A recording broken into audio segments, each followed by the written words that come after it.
Bonjour, j'ai le plaisir d'accueillir Gauthier Cassagno. Bienvenue. Bonjour Célia. Vous êtes le fondateur de Géolide, cette petite pépite lyonnaise qui a maintenant 8 ans. Alors vous faites de la publicité, ok, mais c'est quoi le concept spécifique de Géolide? Alors je vais vous le rappeler, je vous le rappelle tous les ans, mais oui, mais comme vous en souvenez ça. pas.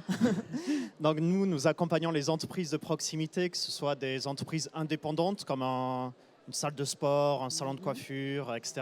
Ou alors des réseaux d'enseignes. Aujourd'hui, nos plus gros clients sont McDonald's, Renault. Quand même. On les accompagne pour les aider dans leur marketing digital local. Donc très concrètement, si vous voyez de la publicité sur votre téléphone mobile, sur votre GPS ou sur votre ordinateur, vous indiquant par exemple qu'il y a un McDonald's à 100 mètres de chez vous et vous indiquant quelle belle promotion vous allez pouvoir avoir, c'est de notre faute. D'accord. Alors au bout de 8 ans, comme ça donne quoi en termes de chiffres une entreprise comme celle-ci? Alors Géolide aujourd'hui, c'est une entreprise qui a à peu près 180 salariés, donc la moitié à Lyon, au siège, et l'autre moitié dans les grandes villes françaises. Et aujourd'hui, on est de plus en plus implanté en Europe, puis plus spécifiquement en Allemagne. L'entreprise a fait à peu près 15 millions d'euros de chiffre d'affaires, principalement sous forme d'abonnement SaaS. D'accord. Et l'Europe, c'est la prochaine étape, l'international? Oui, effectivement. En fait, historiquement, quand on travaillait avec des petits clients indépendants, on va dire qu'ils n'avaient pas tellement de problématiques internationales. Aujourd'hui, nos gros clients sont Renault, AXA, McDo, etc. Et donc, eux, ils ont effectivement... il faut qu'on les accompagne dans les nouveaux pays. Donc, on fait pas mal l'Allemagne et on fait de plus en plus l'Espagne et l'Italie. D'accord. Alors, vous êtes venu sur ce salon des entrepreneurs de Lyon, plus spécifiquement pour parler de la levée de fonds. Vous ce n'est pas votre galop d'essai, parce que vous avez déjà réalisé une première levée de fonds en 2015, si je ne m'abuse. Là, vous venez de faire la deuxième.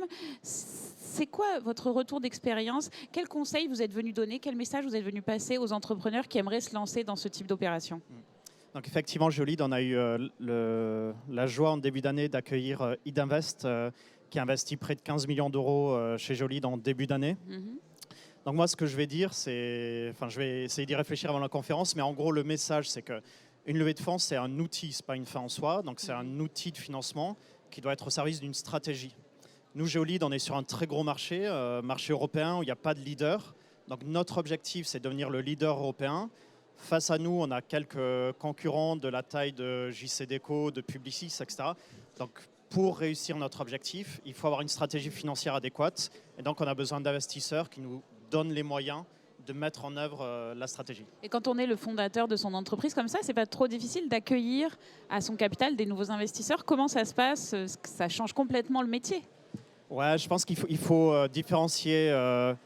En tant que patron, c'est vrai qu'on a d'un côté notre rôle dans l'actionnariat, je suis actionnaire de l'entreprise, et aussi notre rôle dans le management, donc je suis président de l'entreprise. Donc c'est vrai qu'à partir du moment où on a des fonds d'investissement, il faut arriver à différencier les deux. Mais finalement, moi je trouve que c'est assez sain. C'est pas parce qu'on est un actionnaire important de son entreprise qu'on doit avoir un rôle important dans le management. Et donc ça donne quelque chose de plutôt vertueux, je trouve. Donc finalement, c'est être bien accompagné aussi. Est-ce que ça vous aide au quotidien? Est-ce que c'est des gens qui vous amènent de l'expérience? Oui, bien sûr. Moi, je pense qu'au-delà de l'argent, etc., il faut choisir des personnes. Il ne faut pas choisir le fonds d'investissement qui offre la plus grosse valo, etc. C'est surtout des interlocuteurs, sans des associés avec qui on partage beaucoup de temps. Souvent, on partage dans l'entrepreneuriat plutôt des mauvais moments que des bons moments. Je crois que c'est ça l'entrepreneuriat. Donc, il faut que ce soit des personnalités en qui on ait confiance, qui nous apprennent des choses, qui soient bienveillantes. Donc voilà. Et aujourd'hui, c'est plutôt nos actionnaires, c'est plutôt ce à quoi ils ressemblent. Très bien. C'est le conseil qu'on retiendra en tout cas. Merci beaucoup. Merci beaucoup.